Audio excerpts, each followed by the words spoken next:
Hi. Welcome back to the world of game theory. And it's quite a world.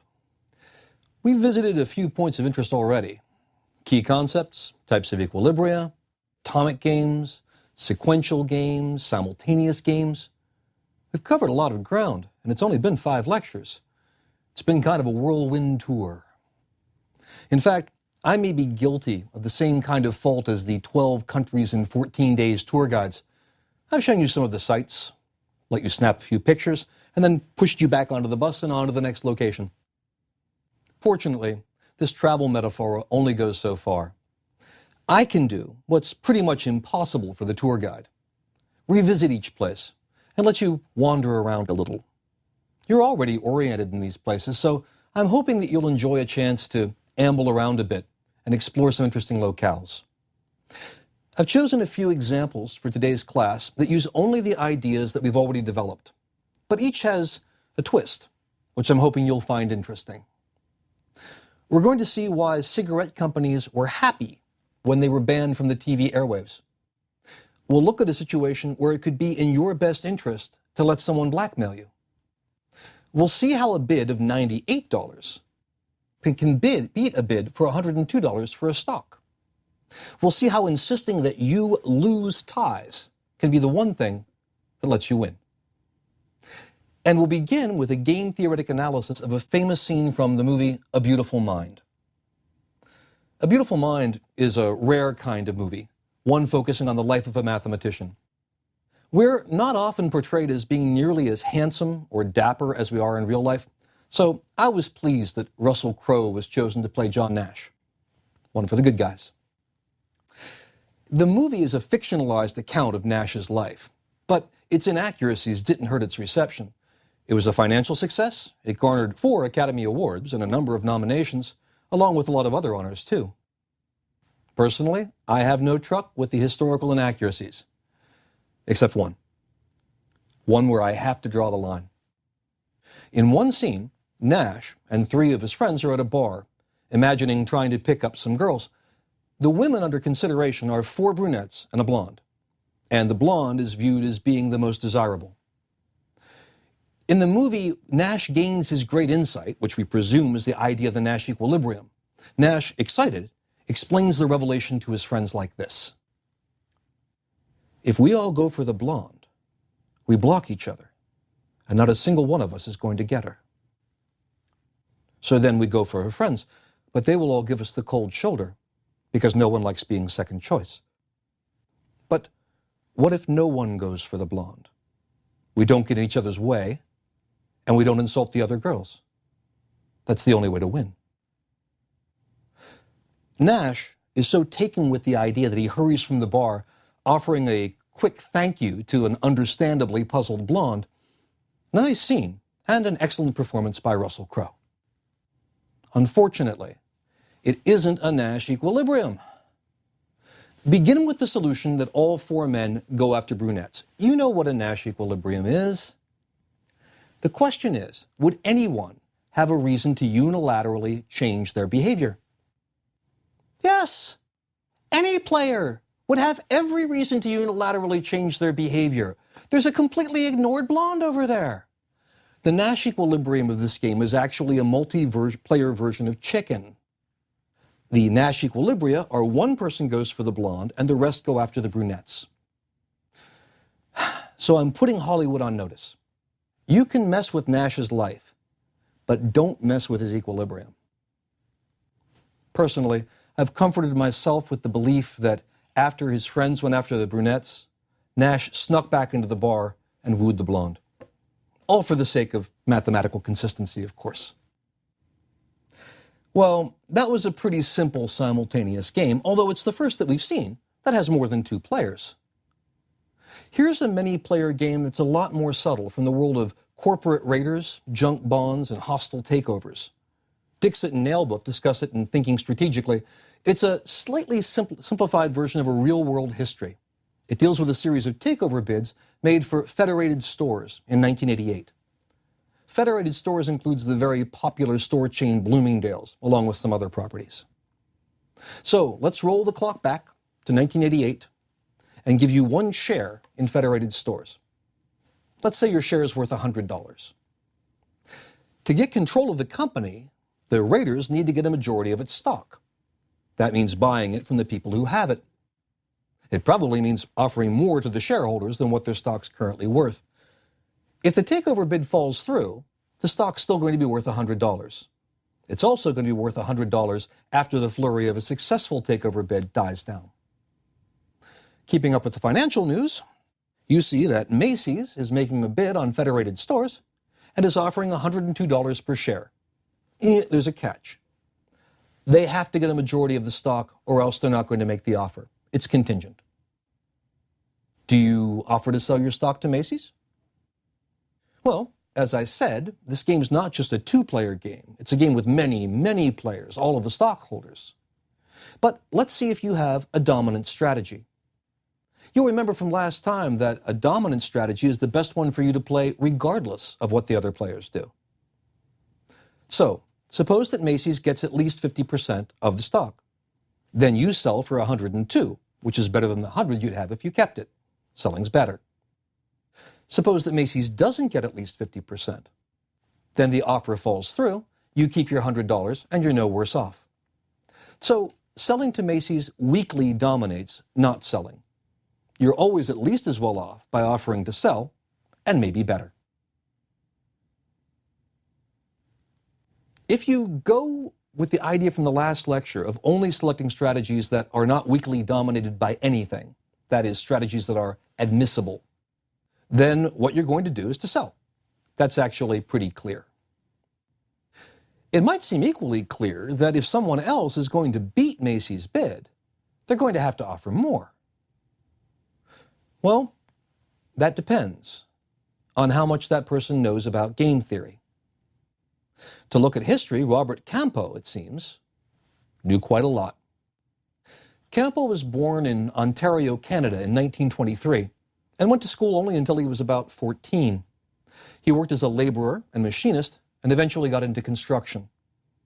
In Ottawa, his construction company flourished and he was widely recognized for his high-quality work. He was the most successful builder in the city. He had bad relations with the mayor of Ottawa, Charlotte Whitten. Whitten once said, "When I look at his houses, I think that perhaps nuclear bombardment would not be such a terrible thing after all." In the 1980s, Campo got into the game of leveraged buyouts of companies. You may remember the popularity of junk bonds at that time. This was Campo's approach. And it's here that he comes into our story. Campo made a bid on Federated Stores in 1988, just like Macy's did. You'll recall that Macy's has a bid for $102, provided that it gets a majority of the stock. Campo's bid was what's called a two-tiered bid, with the tiers being $105 and $90. It was unconditional, so if you wanted to sell to Campo, you could. The easiest way to explain how this two-tiered bid works is to imagine that everyone who wants to sell to Campo shows up at an auditorium where Campo is. The first person gives Campo his share of the stock, and Campo takes $105, the top tier price, and puts it in a big box off to the side. The next person comes up and gives him a share, and he puts another $105 in the box. He does this for every share. Half of all of the shares in the company. It's at this point that the second tier cuts in. Now, for every additional share that he gets, he puts $90, the lower tier price, in the box.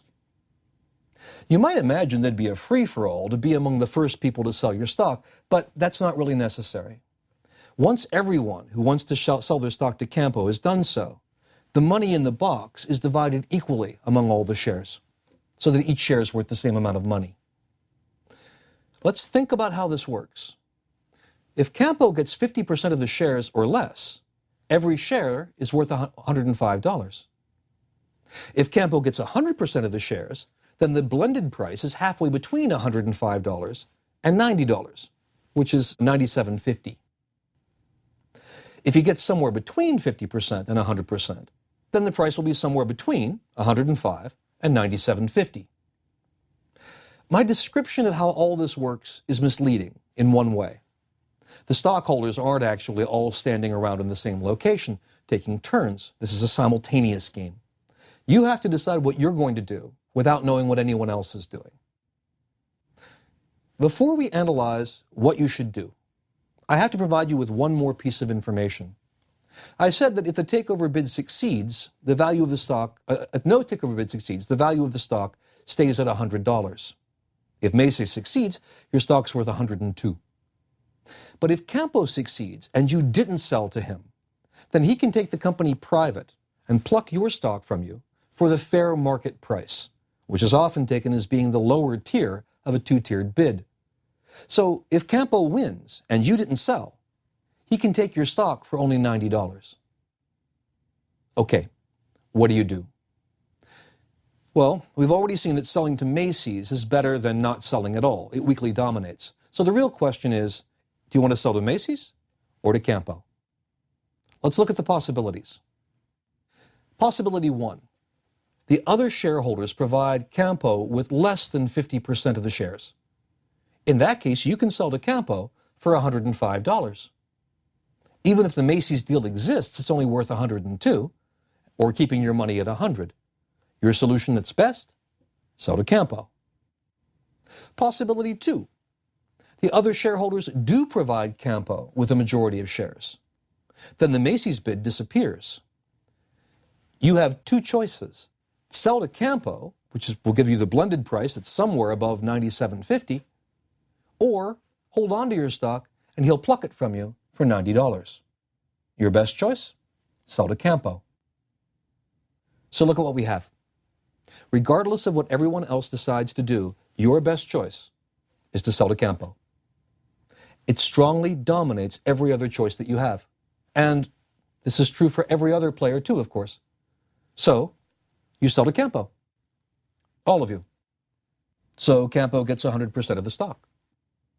And so the price he pays is halfway between 105 and 90, which is $97.50. Did you get that? Everybody has stock worth $100. Everyone can sell to Macy's for $102. And instead, everybody sells to Campo for $97.50. In its July 1988 issue, Fortune magazine hailed this as the biggest, looniest deal ever. And it's hard to argue with that. But if you knew a little bit of game theory, you could see it coming. This is a many-player variant of our old friend, the prisoner's dilemma. Every player has a dominant strategy, and the only equilibrium is for them all to play it. But that equilibrium is not Pareto optimal. It's not efficient. Everyone ends up worse than if they had sold to Macy's, or even if they had kept their own stock themselves. As an addendum to this story, things didn't quite stop there. Two-tiered bids are sometimes seen as being unfair, and you can see why from our discussion. And so some arguments in court have been made to impede them. This was used in a court case for many takeover bids to argue against their legitimacy.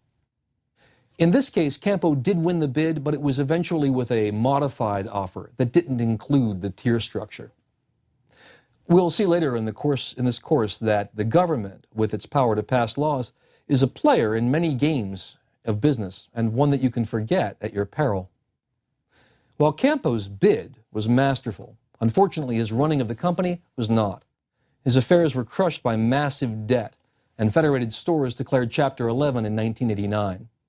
Success in one game doesn't always translate to success in another. Okay, we've just looked at a simultaneous game with a surprising result. Now let's look at a sequential game, this one involving voting. It goes like this. A committee has 3 members, A, B, and C. A is the current chair of the committee, but a new vote's about to be taken to decide who's going to be the chair for the next year. Here they are, sitting around a table. Each member would like to be chair, and each has his or her own preference about the other members. To say it concisely, each person thinks that he or she would be the first choice. And as you go clockwise around the table, the candidates become less desirable. So C thinks that she is best, followed by A, followed by B. A thinks that he is best, followed by B, followed by C. And B thinks that he's best, followed by C, followed by A. And these preferences are common knowledge. A, as the current chair, has the power to determine how the vote takes place. He says this: the new chair will be determined by voice vote, with members voting sequentially. B smells a rat and sees a loophole. We might each get one vote. What happens then? Who wins a tie? You? Because that's hardly fair. Fine, fine. A cuts him off with a hard smile. All right, you win ties. C then joins the discussion, thinking about first mover advantage. Who gets to vote first? I suppose you do, A says reluctantly. The members agree and prepare to vote. A had to give away quite a bit to get this vote going. Ties go to B, and C gets to vote first. The question is, assuming that the committee members are rational, who becomes the new chair? Well, let's build the decision tree and find out. First, C votes. Then B votes. And finally, A votes. Wow, 27 terminal nodes. It's not as bad as it looks. Let's put in the payoffs. Any node where A gets at least 2 votes is a win for A. A gets 3 points, C gets 2 points, and B only gets 1. B hates A. This is a finite game, so ordinal payoffs are good enough. This can happen in 7 ways. Okay, same goes for C. If 2 people vote for C, C wins. She gets 3 points, B gets 2, and A, who hates C, gets only 1. Not surprisingly, this can happen 7 ways too. In every other vote, either B gets 2 votes and wins, or there's 1 vote for each person, and so B wins anyway.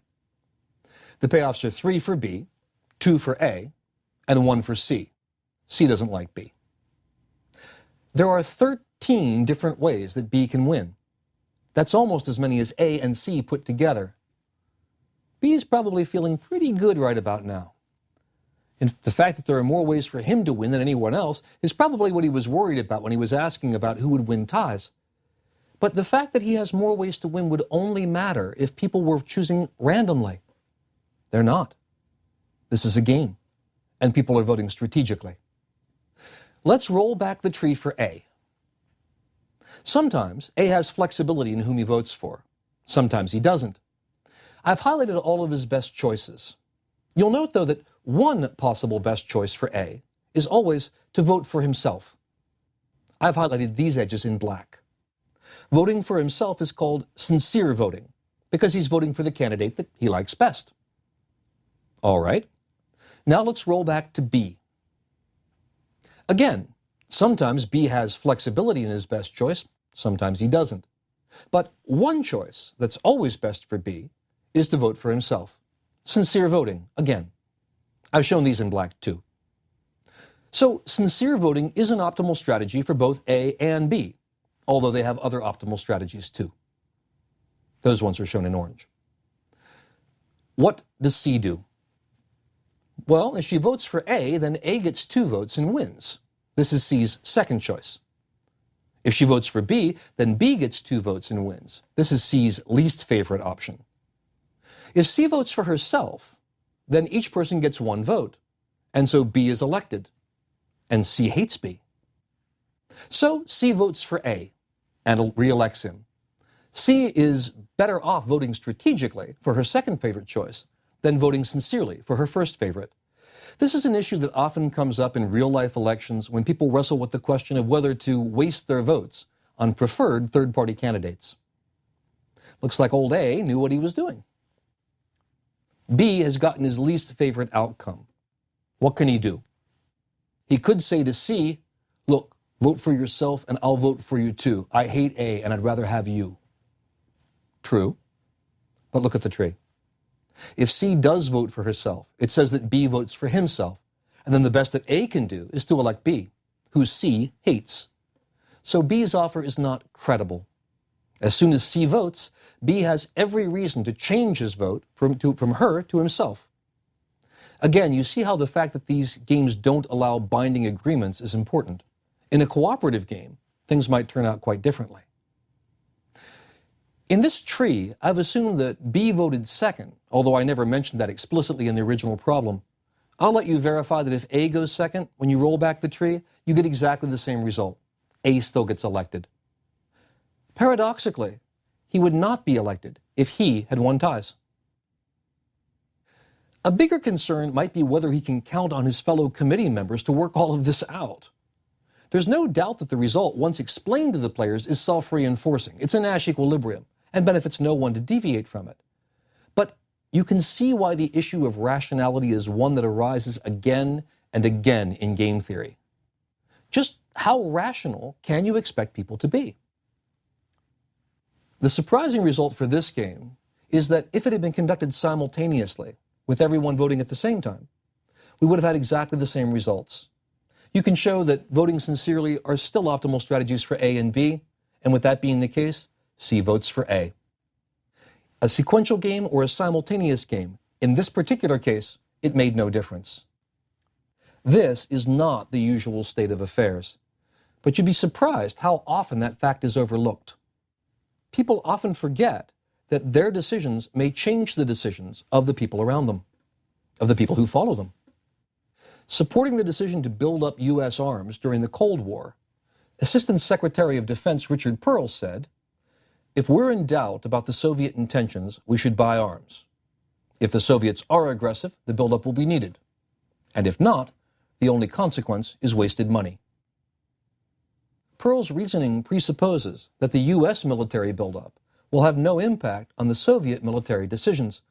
He's treating the sequential game as a simultaneous one, and thus overlooking this crucial distinction. Okay, let's look at a simplified form of another real-world example. If you're old enough to remember watching TV before 1971, you probably remember cigarette commercials on TV.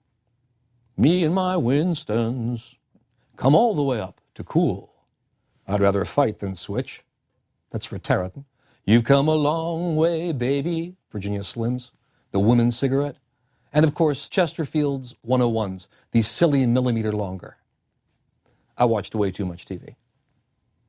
The commercials disappeared as a result of negotiations between the federal government and the four major tobacco companies, American Brands, Liggett and Myers, Philip Morris, and Reynolds. In 1964, the Surgeon General's report linking smoking to lung cancer came out. So an argument could be made for the desire on the part of the tobacco companies to protect people from cancer. I'm afraid I'm a bit cynical about this, especially in light of how hard the companies worked to prevent the link between cancer, smoking, and addiction in the years before 1964. But then why would the cigarette companies agree to a ban on advertising? The answer is, it got them out of a prisoner's dilemma. Before the ban, the decision of whether to advertise or not was really a four-player game among the four tobacco companies. But we won't miss any of the salient points if we boil it down to just two companies, say Eagle Tobacco and Daniel Boone, to keep me out of legal trouble. Why advertise? Yes, it does persuade some non-smokers to take up the habit, but the biggest payoff is tempting smokers to switch from another brand to yours. And we're talking about a big market. In the 1960s, about 40% of all Americans smoked. 40%. I've looked at the for-the-profit data. In the 2000s, it looks like something like a $3 billion a year market for American smokers. I don't know what it might have been in 1971, but the exact figure doesn't matter for this analysis. Let's use the 3 billion figure. And let's keep things simple. Assume that each company has only two strategies: advertise on TV or don't. TV ads will cost a company $500 million and will increase the number of smokers by 5%. But the more important part is if you advertise and your opponent doesn't, you'll capture 80% of the market. If you both do the same thing, both advertise or nobody advertises, you split the market evenly. Okay, I have enough information to construct the payoff matrix for profits. And here it is, expressed in millions of dollars of profit per year for the company. You know how to analyze this. Look for dominant strategies. You'll find out that both players have them. Regardless of which choice one makes, the other one is better off advertising. So each player plays the dominant strategy, and the result is that both advertise, making $1.15 billion each. If neither had advertised, they would have each made $1.5 billion. You can see why I wasn't too worried about the exact size of the payoffs. The truth is, they don't matter. All that I need is that the preferences go best, my ads only, then no ads, then both ads, then worst, your ads only. These ordinal payoffs generate a prisoner's dilemma. Again, both companies would prefer the solution of no ads, but to protect their market shares, they both have to run them. So, now you can see why the cigarette companies were only too happy to agree to the government ban on TV ads. The government removed the other three squares from this matrix, leaving only the lower right cell. All that was left was the Pareto optimal solution that the tobacco companies desired anyway, but couldn't sustain on their own. In this particular case, I'd consider this a win-win-win situation. Both companies make more money, and the size of the market is slightly curbed. Not all legislation has so happy an effect. When we talk about co-opetition, we'll see how some of the federal government's policies, for example with Medicaid drug pricing, actually raised the prices that they paid. All right, I've got one more example that shows some surprising results. It's another sequential game. And I've said it in the context of a political election, but it could apply to a large number of different situations. Any one where one player needs another player's help, but only for a while. I'm sure you'll have no trouble imagining such situations in your own life. Okay, we've got a mayoral election coming up in a large city and three candidates. Rebecca is the Republican candidate, and she leads the polls with 45%. Dennis is the Democratic candidate, and he's holding at about 40%. The last 15% go to Indira, the independent candidate. The election will go to whomever gets the most votes. Indira likes Rebecca a little more than she does Dennis, but she's primarily concerned with zoning issues. If she were appointed to be the head of the zoning commission, the planning commission, by Dennis, she'd be happy to give him her votes. I'm going to assume that most of Indira's supporters would be happy to honor her endorsement. The most important thing to Dennis is getting elected. After that, he'd like freedom to appoint his own people, but that's negotiable. The trouble is that the appointment to the head of the planning commission won't be made until after the election. So, here's the decision tree for the choices available to Dennis, in red, and Indira, in blue. Dennis can decide privately to offer the position to Indira, but this is a non-binding offer. Indira can then choose whether to give her support to Dennis. If she does, Dennis will be elected, and then he can choose whether or not to give Indira the planning commission job. Without Indira's support, Rebecca's going to win. This again is a finite game, so the ordinal payoffs are good enough. The key issues in deciding the payoffs were these. Indira prefers getting a position to not getting it. If she doesn't get it, she prefers Rebecca winning to Dennis. Dennis's first concern is to get elected. After that, he'd like to have freedom to appoint who he wants. The worst thing for him is not getting elected at all. On the tree, you'll see I've used some numbers that suggest how much a player likes one outcome compared to another, but this really isn't important. Ordinal payoffs are enough for this game. Well, it's easy to see what happens. Once in office, Dennis wouldn't need Indira, and so he'd choose whoever he wanted for the planning commission. Knowing this, Indira withholds her support, letting Rebecca win the election.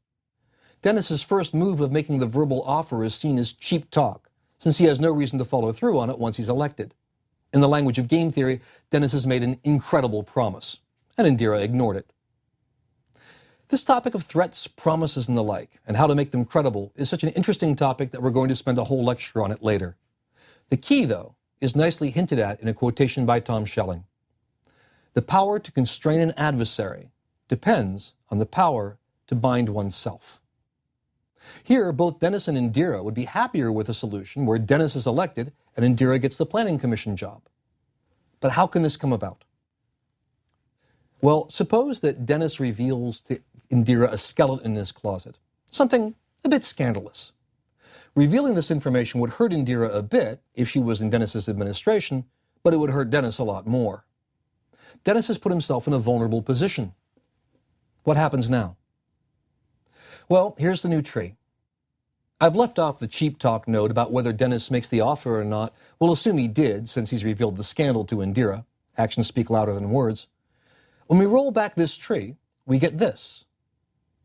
Now, if Dennis doesn't follow through on his promise, Indira can reveal the scandal, which gives her at least 1 point of satisfaction for revenge. If Dennis does follow through, Indira finds it in her own interest not to have the administration sullied by the scandal, so if elected, Dennis is going to appoint Indira. Knowing this, Indira gives Dennis her support, he gets elected, she gets the commissioner's job, and the scandal's never brought to light. Everybody wins. Except Rebecca. So we have a strange situation. There are times when it can be to your advantage to let someone blackmail you. In fact, there can be times when it can be to your advantage to give them the blackmail information yourself.